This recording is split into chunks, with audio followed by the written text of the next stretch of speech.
আসসালামু আলাইকুম প্রিয় অষ্টম শ্রেণীর শিক্ষার্থী বন্ধুরা, আমরা আজকে তোমাদের তৃতীয় অধ্যায়ের 10 থেকে অঙ্কগুলোর সমাধান করব।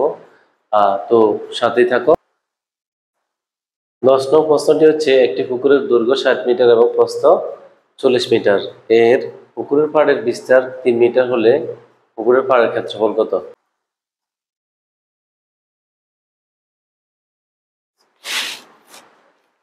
যেহেতু পুকুরটির দৈর্ঘ্য ও প্রস্থ দেওয়া আছে, সেক্ষেত্রে আমাদেরকে প্রথমে পুকুরটির ক্ষেত্রফল বের করতে হবে।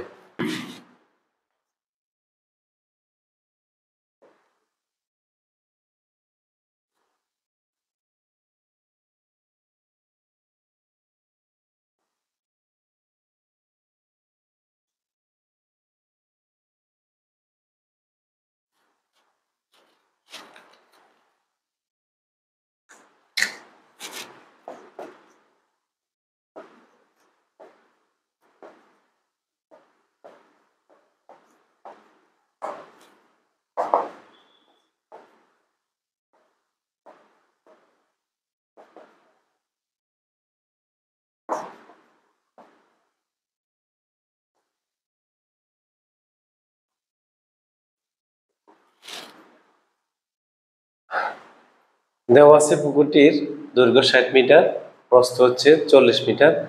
তো পুকুরের ক্ষেত্রফল বের করতে হলে আমাদেরকে আমরা জানি পুকুরটি হচ্ছে নিশ্চয়ই আয়তক, কারণ তার দৈর্ঘ্য বড়, প্রস্থ ছোট।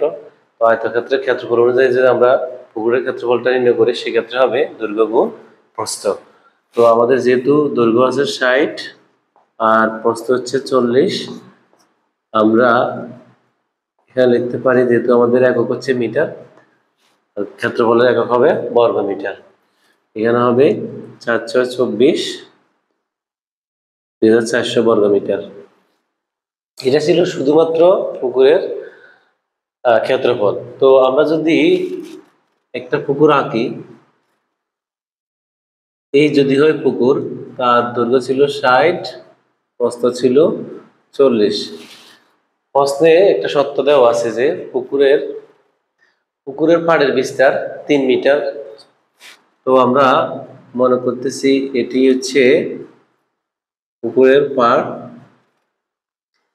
3 মিটার। তার মানে যদি আমরা পুকুরের পাড় সহ পুকুরের ক্ষেত্রফল বের করতে পারি, তাহলে টোটাল ক্ষেত্রফল থেকে আমরা যদি পুকুরের ক্ষেত্রফলটা বাদ দিই, তাহলে পাড়ের ক্ষেত্রফলটা বের হবে। তো সেক্ষেত্রে আমরা এখন পাড় সহ লিখব। পাড় সহ পুকুরের দৈর্ঘ্য আমাদের ছিল 60, এখন আমাদের বিস্তার হচ্ছে 3 মিটার। তো দৈর্ঘ্যটা আগে ছিল এই পর্যন্ত, এটা ছিল পুকুরের। এখন পাড় সহ এখানে 3 মিটার যোগ হলে, এটা এখানে 3 মিটার যোগ হলে, তাহলে পুকুরের দৈর্ঘ্য হবে পাড় সহ 3+3, তার মানে হচ্ছে 66 মিটার। এবার প্রস্থ একইভাবে, প্রস্থ ছিল আগে এই বিন্দু থেকে এই বিন্দু পর্যন্ত আমরা মনে করতেছি। এখন যদি 3 মিটার এদিক দিয়ে বাড়ে, এদিক দিয়ে 3 মিটার বাড়ে, তাহলে পাড় সহ পুকুরের প্রস্থ হবে 40+3+3, কারণ আমাদের দুদিক থেকেই বাড়বে, এখানেও বাড়বে এখানেও বাড়বে।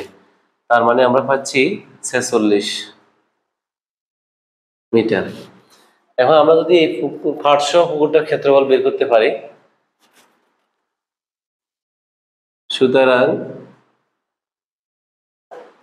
পাড় সহ পুকুরের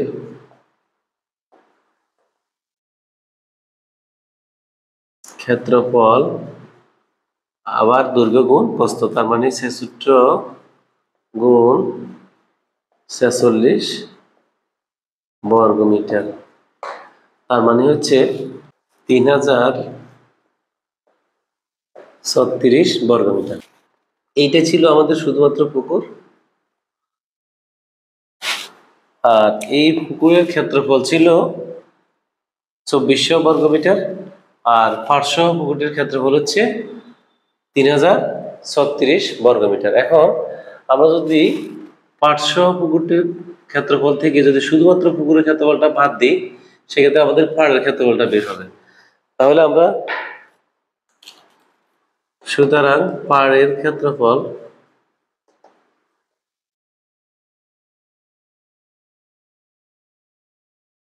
$3036 বিয়োগ 2400 বর্গমিটার। সেক্ষেত্রে আমাদের তাহলে আসতেছে 36 আর হলো 636 বর্গমিটার। আয়তাকার একটি ক্ষেত্রের ক্ষেত্রফল 10 একর এবং তার দৈর্ঘ্য প্রস্থের 4 গুণ। তো আমাদেরকে যেটা নির্ণয় করতে হবে সেটি হচ্ছে ক্ষেত্রটির দৈর্ঘ্য কত। তো আমরা সমাধানে যাই। দেওয়া আছে ক্ষেত্রটির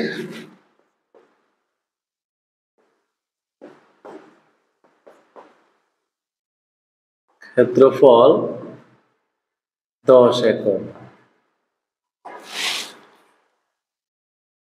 তো আমাদেরকে অবশ্যই একরকে বর্গমিটারে নিতে হবে, যেহেতু আমাদের দৈর্ঘ্য কত মিটার চাইছে, সেক্ষেত্রে আমাদেরকে নিশ্চয়ই ক্ষেত্রফল বর্গমিটার হবে। তো আমরা জানি 1 একর সমান হচ্ছে আমাদের 4046.86 বর্গমিটার। তাহলে 10 একর সমান কত, এটা আমরা জানি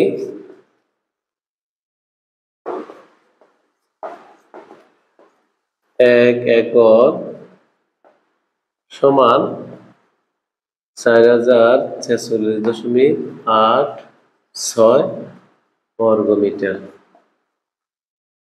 তো সেক্ষেত্রে আমাদের সুতরাং 10 একর সমান 4046.86 গুণ 10, তার মানে হচ্ছে 40,468.6 বর্গমিটার। এটি হচ্ছে ক্ষেত্রটির ক্ষেত্রফল। আবার আমাদেরকে একটা কন্ডিশন দেওয়া আছে, সেখানে বলছে যে ক্ষেত্রটির দৈর্ঘ্য হবে প্রস্থের 4 গুণ। তাহলে আমরা মনে করি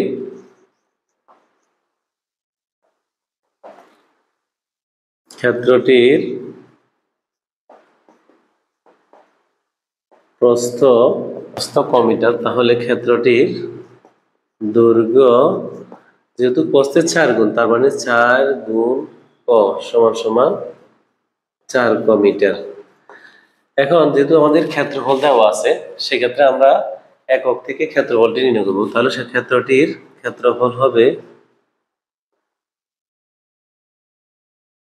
আমাদের দৈর্ঘ্য হচ্ছে 4 ক আর প্রস্থ হচ্ছে ক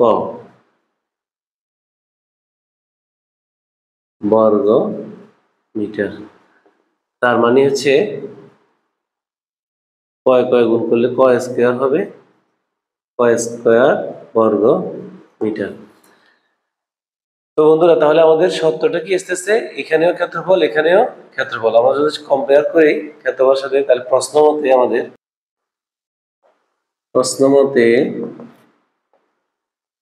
4 ক স্কয়ার ইকুয়াল টু হবে 40,468.6 সমাধান করি। তাহলে ক স্কয়ার ইকুয়াল টু হবে, যেহেতু 4 ক স্কয়ারের সাথে 4 ক স্কয়ারের সাথে গুণ আকারে আছে, সেক্ষেত্রে ডান দিকে গেলে ভাগ হবে।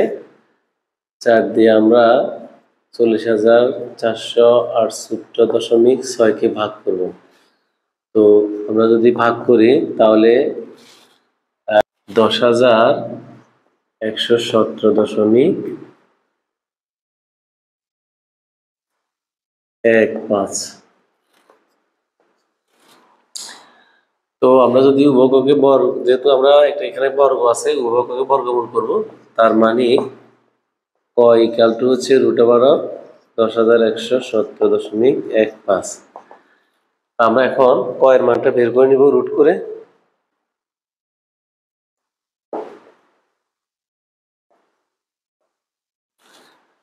আমরা সংখ্যাটির বর্গমূল করলে হবে 100.58।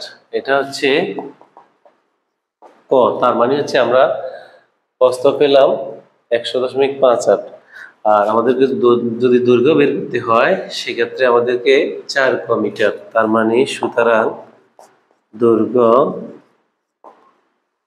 সমান 4 সমান 4 গুণ 100.58 সমান, তার মানে আমাদের সংখ্যাটি আসতেছে 402.34 মিটার।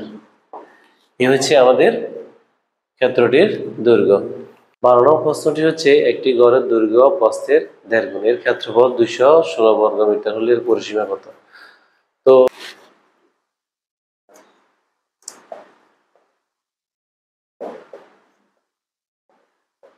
দেওয়া আছে ক্ষেত্রফল 216 বর্গ মিটার, কিন্তু আমাদেরকে যে সত্য দেওয়া হয়েছে সেটি হচ্ছে একটি ঘরের দৈর্ঘ্য প্রস্থের 1.5 গুণ, তাহলে এর ক্ষেত্রফল ছিল 216 বর্গ মিটার। তাহলে আমরা দৈর্ঘ্য প্রস্থ কি জানি না, সেখান থেকে আমাদের ক্ষেত্রফল বের করতে হবে। তাহলে মনে করি ঘরটির প্রস্থ মিটার, তাহলে ঘরটির দৈর্ঘ্য কত হবে? 1.5 গুণ হবে। দৈর্ঘ্য হবে 1.5 মানে হচ্ছে 1.5 মিটার। প্রস্থের 1.5 গুণ, এটা ছিল প্রস্থের 1.5 মানে হচ্ছে 1.5, বা আমরা সমস্ত দিয়ে করতে পারি, এক সমস্ত 2 ভাগের 1। তো সেক্ষেত্রে একই আনসার আসবে। এখন ক্ষেত্রফল, তাহলে গড়টির ক্ষেত্রফল কত হবে? দৈর্ঘ্য গুণ প্রস্থ। দৈর্ঘ্য ছিল 1.5 আর প্রস্থ হচ্ছে বর্গ মিটার, তাহলে হবে 1.5 কয় গুণ করলে স্কয়ার। তাহলে আমাদের এককের ক্ষেত্রফল হচ্ছে 1.5 স্কয়ার, আর আমাদের মূল ক্ষেত্রফল ছিল 216। এখন আমরা যদি প্রশ্ন মতে এটা কম্পেয়ার করি সেক্ষেত্রে 1.5 স্কয়ার ইকুয়াল টু হবে 216। ঘরটির পরিসীমা বের করব, তার মানে আমাদেরকে অবশ্যই দৈর্ঘ্য প্রস্থ বের করে নিতে হবে। তো আমাদের দৈর্ঘ্য প্রস্থ হচ্ছে দিয়ে আমরা এককটা নিয়েছি, এই জন্য আমরা এর মানটা বের করে নিব। এর মানের জন্য এখানে স্কয়ারের সাথে 1.5 আছে, আমরা যদি পক্ষান্তর করি তাহলে 1.5 দিয়ে 216কে ভাগ করে নিতে হবে। 1.5 দিয়ে যদি 216কে ভাগ করি তাহলে হবে 144, বা স্কয়ার ইকুয়াল টু 144, বা আমরা যদি উভয়পক্ষকে বর্গমূল করি তাহলে 144 ইকুয়াল টু 12। তার মানে আমরা পেলাম প্রস্থ 12 মিটার। আমরা সুতরাং ঘরটির প্রস্থ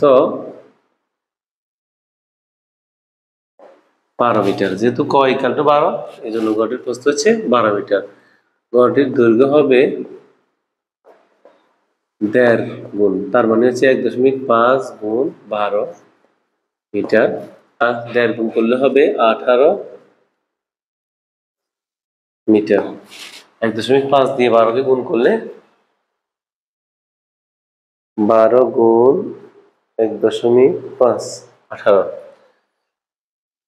তো বন্ধুরা, আমরা যে সত্যে অঙ্কটা যাচ্ছি সেটা হচ্ছে আমাদের ঘরটির পরিসীমা বের করতে হবে। তো পরিসীমা মানে কি? পরিসীমাটা হচ্ছে ঘরটির চারদিক। তো আমরা পরিসীমার একটা সূত্র জানি, সেটি হচ্ছে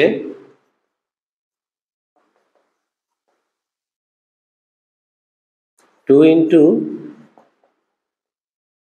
দৈর্ঘ্য যোগ প্রস্থ, আর এগুলার একক হবে মিটার। এখানে অবশ্যই আমরা একক দিতে পারি, আমাদের যেহেতু মিটার আছে এই জন্য মিটার দিয়ে দিলাম। 2 ইন্টু, তার দৈর্ঘ্য কত? আমাদের দৈর্ঘ্য হচ্ছে 18 যোগ প্রস্থ কত? 12। এখন এখানে 18 আর 12 হচ্ছে 30, 30 দুগুণে 60, তার মানে হচ্ছে গড়টির পরিসীমা 60 মিটার। হচ্ছে একটি ত্রিভুজাকৃতি ক্ষেত্রের ভূমি 24 মিটার এবং উচ্চতা 15 মিটার 50 সেন্টিমিটার হলে এর ক্ষেত্রফল নির্ণয় করতে হবে। তো বন্ধুরা, আমরা এটার সমাধান করতে গেলে তাহলে আমরা এখানে কি কি পেলাম? ত্রিভুজের ভূমি এবং উচ্চতা। আমরা জানি ত্রিভুজের ক্ষেত্রফল নির্ণয়ের জন্য ভূমি এবং উচ্চতাই লাগে। তো সেক্ষেত্রে আমাদের যেহেতু দেওয়া আছে আমরা সহজে করতে পারবো। এটি হচ্ছে আমাদের 13 নং প্রশ্ন। আমরা লিখব দেওয়া আছে ত্রিভুজটির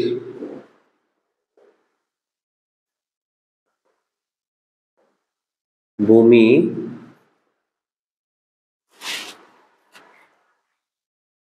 24 মিটার আর হচ্ছে ত্রিভুজটির উচ্চতা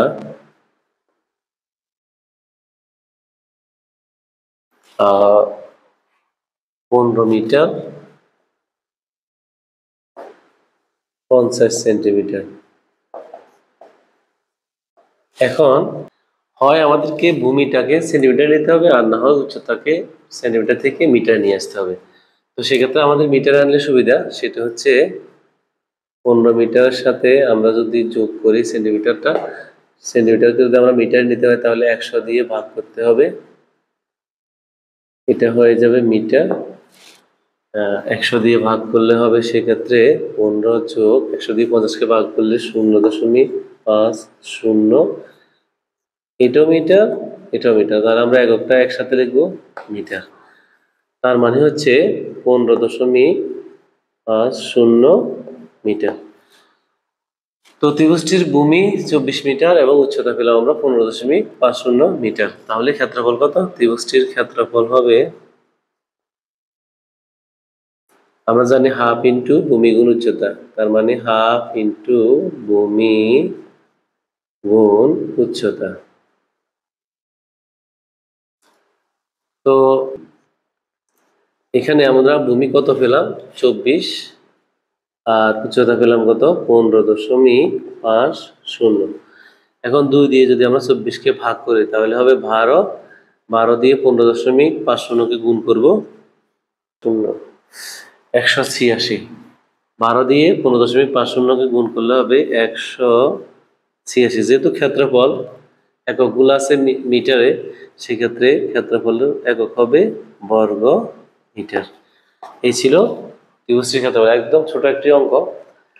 এটা একটু জটিলতা আছে উচ্চতার ক্ষেত্রে, উচ্চতাকে অবশ্যই মিটার নিতে হবে, আর ক্ষেত্রফল বের করলে আমরা জানি হাফ ইন্টু ভূমি গুণ উচ্চতা, তার মানে আমরা পেলাম 186 বর্গ মিটার। তো বন্ধুরা, আজকের মতো এখানেই। আমরা পরবর্তী ভিডিওগুলো দেখার জন্য তাহলে চ্যানেলটি অবশ্যই সাবস্ক্রাইব করবে, লাইক, কমেন্ট, শেয়ার করবে।